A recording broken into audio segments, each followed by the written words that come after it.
Good afternoon. Our book report is about the picture of Dorian Gray. Author's background will be talked about by Sophia.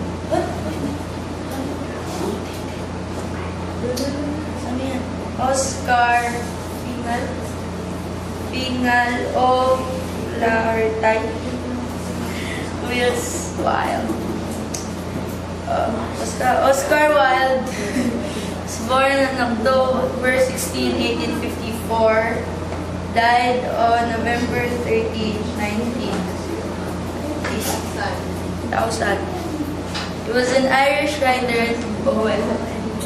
After writing in different forms throughout the 1880s, he became one of London's most popular playwrights in the early 1890s.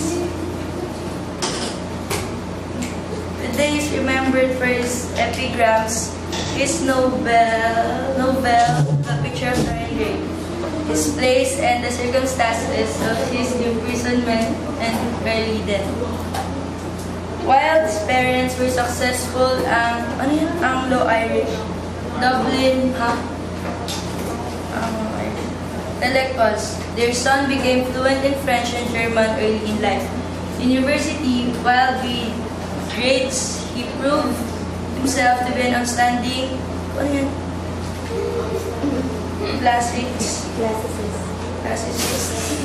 After Dublin, then at Oxford. He became known for his involvement in the rising philosophy of... Carla, paano ba sa'yo? Sabi sa'yo kung mabasa. Aestheticism. Aestheticism. Led by two of his tutors, Walter Pater and John Ruskin. After university, Wilde moved to London into fashionable cultural social circles.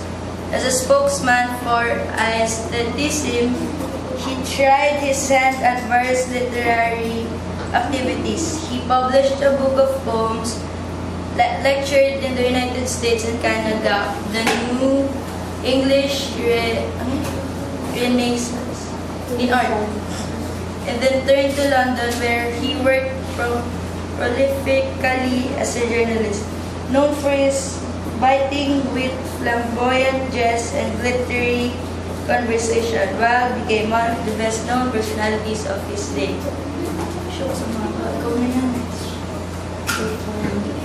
At the turn of the 1890s, he refined his ideas about the supremacy of art in a series of dialogues and essays, and incorporated themes of decadence, duplicity, and beauty into his own novel, The Picture of Dorian Gray. The opportunity to construct aesthetic details precisely and combine them with larger social themes drew Wilde to write drama. He combined them with larger social themes. He wrote Salome in French in Paris, but it was refused a license for England due to the absolute prohibition of biblical subjects on the English stage. Unperturbed, Wilde produced 4 society comedies in the early 1890s, which made him one of the most successful playwrights of late Victorian London. At the height of his fame and success, while his masterpiece, The Importance of Being Earnest, was still on stage in London, Wilde had the Marquess of Queensberry prosecuted for libel. The Marquess was the father of Wilde's lover, Lord Alfred Douglas. The charge carried a penalty for up to 2 years in prison. The trial unearthed evidence that caused Wilde to drop his charges and led to his own arrest and trial for gross indecency with other men. After 2 more trials, he was convicted and imprisoned for 2 years. Hard labor. In 1897, in prison he wrote De Profundis, which was published in 1905. A long letter which discusses his spiritual journey through his trials, forming a dark counterpoint to his earlier philosophy of pleasures. Upon his release, he left immediately for France, never to return to Ireland or Britain. There he wrote his last work, The Ballad of Reading Gold, a long poem commemorating the harsh rhythms of prison life. He died destitute in Paris at the age of 46.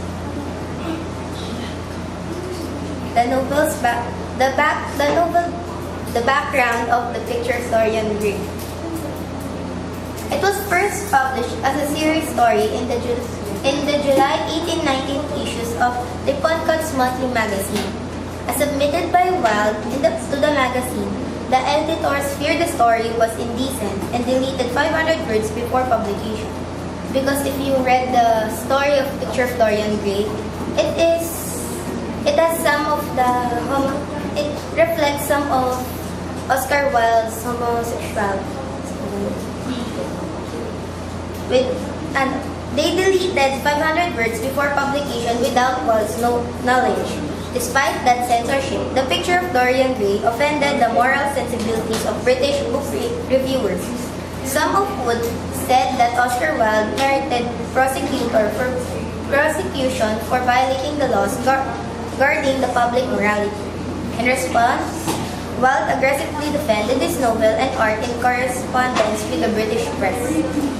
Wilde revised and expanded the magazine edition of The Picture of Dorian Gray for publication as a novel. The book edition featured as aphoristic preface, an apologia about the art of the novel and the reader. The content, style, and presentation of the preface made it famous in its own literary right, as social and cultural criticism. In April 1891, the editorial house Ward, Lock and Company published the revised version of The Picture of Dorian Gray. The only novel written by the playwright Oscar Wilde, The Picture of Dorian Gray, exists in two versions, in 1891, a book edition, and the 1890 magazine edition. The story is submitted for serial publication in Lippincot's Monthly Magazine. As literature of the 19th century, The Picture of Dorian Gray is an example of Gothic fiction with strong themes interpreted with the legendary forms.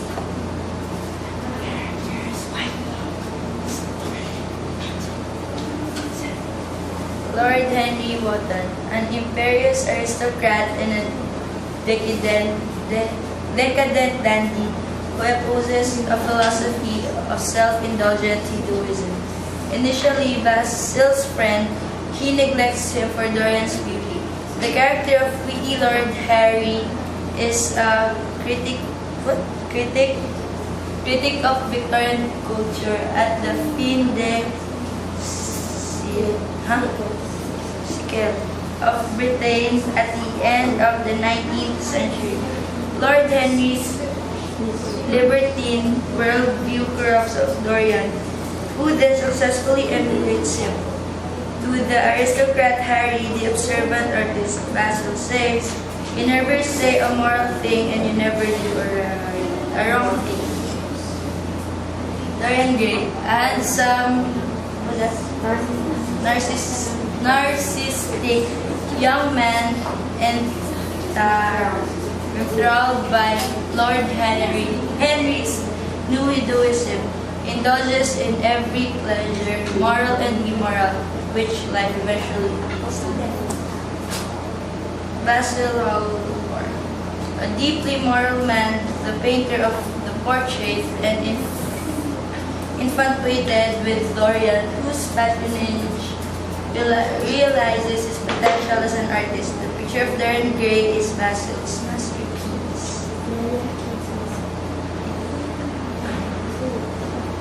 Yeah, and Dorian kills Basil. Sybil Vane, a talented actress and singer. She is a poor, beautiful girl with whom Dorian falls in love. Her love for Dorian ruins her acting ability because she no longer finds pleasure in portraying fictional love as she now experiencing real love in her life. She kills herself on learning that Dorian no longer loves her. At that, Lord Henry likens her to Ophelia. James Vane. James Vane is a simple character. He's totally motivated by love, jealousy, and revenge. He adores his sister Sybil and swears to kill anyone that hurts her. He's kind of a super masculine man in a world full of more ambiguous males, a sailor, traveler, and all-around tough guy.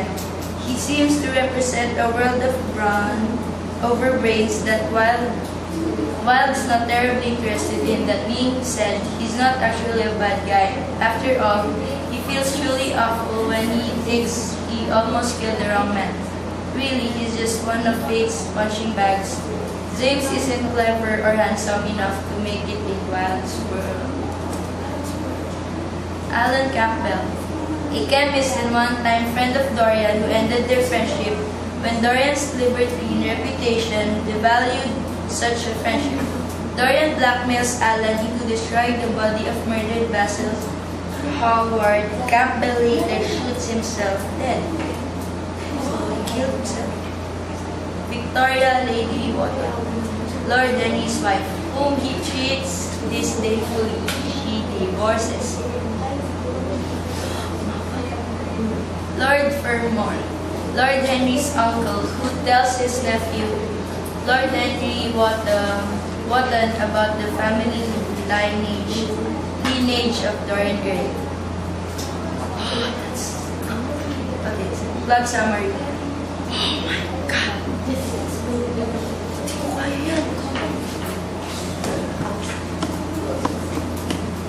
Dorian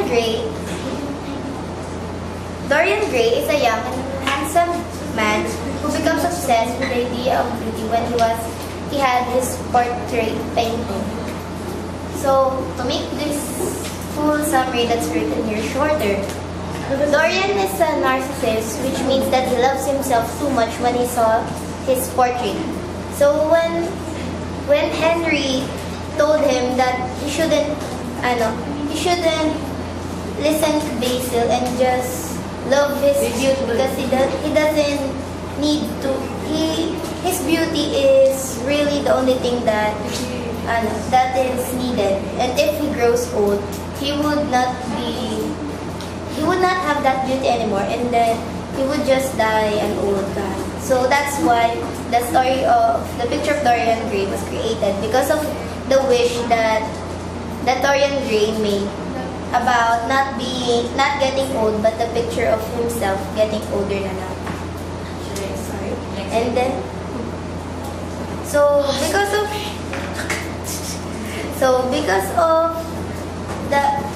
because he wanted to have his beauty remain, he did, and the picture grows old, he would do all the pleasures in life, immoral or moral. So everything that he did that's bad, it was portrayed in the picture, the portrait of himself. That's why it became older. And then, every time he commits a sin, the portrait grows older. So at the end of the story, he dies because he stabs the picture of himself, and so that gets destroyed. The themes of the story: the supremacy of youth and beauty, the first principle of aestheticism, the philosophy of art by which Oscar Wilde lived is that art serves no other purpose than to offer beauty. Throughout the picture of Dorian Gray, beauty reigns. It is a means to revitalize the wearied senses, as indicated by the effect that Basil's painting has on the cynical Lord Henry. It is also a means of escaping the brutalities of the world. Dorian distanced himself, not to mention his consciousness, from the horrors of his actions by devoting himself to the studies of beautiful things: music, jewelry, rare tapestry, and rare tapestries. In a society that prizes beauty so highly, youth and physical attractiveness become valuable commodities. Lord Henry reminds Dorian of as much upon their first meeting, when he laments that Dorian will soon enough lose his most precious attributes. In chapter 17, the Duchess of Monmouth suggests to Lord Henry that he places too much value on these things. Indeed, Dorian's eventual demise confirms her suspicions.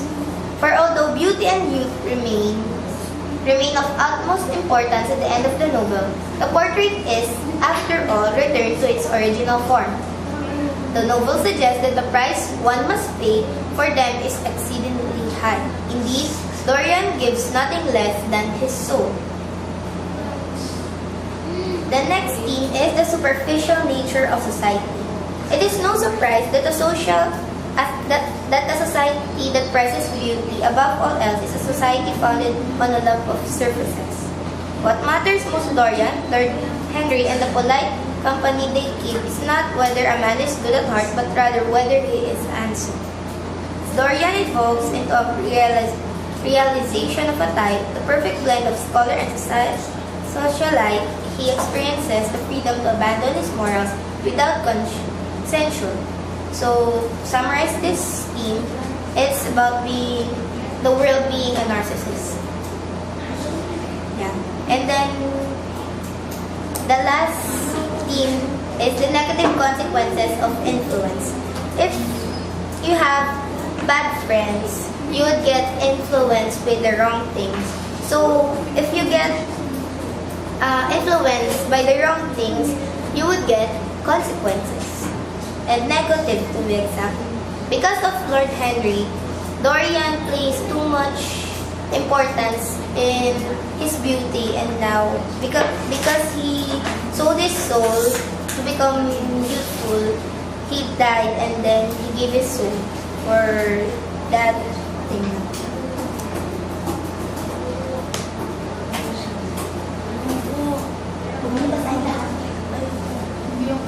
Motives. Homoerotic male relationships. The homoerotic bonds between men play a large role in structuring the novel. Basil's painting depends upon his adoration of Dorian's beauty. Similarly, Lord Henry is overcome with the desire to seduce Dorian and mold him into the realization of life. This camaraderie between men fits into Wilde's larger aesthetic values, for it returns him to antiquity, where an appreciation of youth and beauty was not only fundamental to culture, was also expressed as a physical relationship between men. As a homosexual living in an intolerant society, Wilde asserted this philosophy partially in an attempt to justify his own lifestyle. For Wilde, homosexuality was not a sordid vice, but rather sign of refined culture. Wait lang! The color white. Interestingly, Dorian's trajectory from figure of innocence to figure of degradation can be charted by Wilde's use of color white. White usually connotes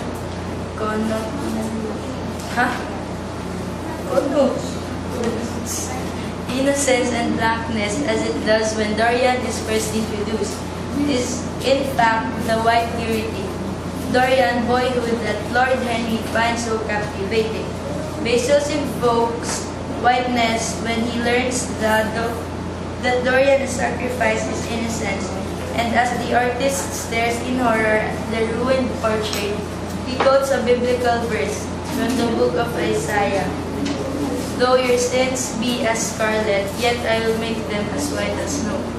But the days of Dorian's innocence are over. It is a quality he now eschews, and tellingly, when he orders flowers, he demands as few white ones as possible. When the color appears again in the form of Vane's face, like a white handkerchief, peering in through a window, it has been transformed from the color of innocence to the door of death. It is this threatening pile that makes Dorian long at the novel's end for his boyhood. But the hope is in vain, and he proves unable to wash away the stains of his sins. Symbols. The opium dens. The opium dens, located in a remote and derelict section of London, represents the sordid state of Dorian's mind. He flees to them at a crucial moment. After killing Basil, Dorian seeks to forget the awfulness of his crime by losing consciousness in a drug-induced stupor. Although he has a canister of opium in his home, he leaves the safety of his neat and proper parlor to travel to the darkness that reflect the degradation of his soul. James Vane is less a believable character than an embodiment of Dorian's tortured conscience. Okay, so the analysis of Jonathan Taylor. So the picture of Dorian Gray could also be titled A Portrait of the Human Soul, as said by Jonathan. For in his dark and tragic commentary, Oscar Wilde spares no liberties in discussing morality, religion, society, and the depths of the human condition. It is deeply moving and inspired novel, centering around the defining power of art. It is not an easy novel to read, and its dark elements. For in paying heed to Dorian Gray's demise, one is drawn into a reflection of their own spiritual condition.